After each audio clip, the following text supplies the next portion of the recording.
Protecting your cash in the world of crypto usually comes in the form of stablecoins. Stablecoins, as you can remember from the previous lectures, was a token that derives its value from the US dollar, generally speaking. The safest ones in the cryptocurrency space are the ones that have been fully audited. An audit is where you have an investigation from a third party that actually verifies that the stablecoins have all of the US dollars backing them that the company claims that they have. So the safest stablecoins in the cryptocurrency world are ones like USDC and BUSD. These are tokens that have had their reserves audited, so they know that there's US dollars backing them.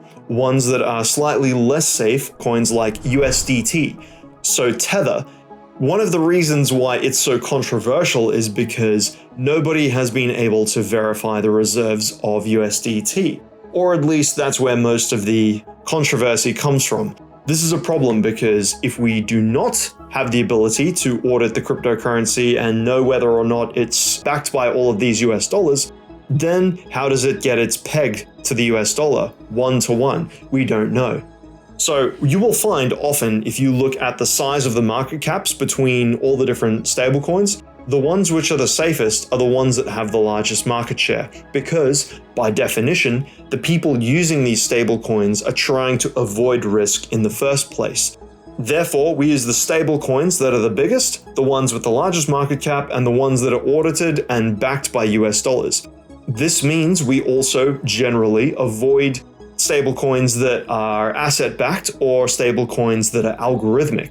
This includes tokens like DAI. It's fairly safe. We know that the protocol works. However, it's also backed by Tether mostly, which we do not know is backed. So by extension, we can't really trust DAI that much. Algorithmic stablecoins are too numerous to list, but they are the riskiest type of stablecoins in the entire market. If they're placed under any great strain at all, they usually collapse. It's not a matter of if, it's really a matter of when.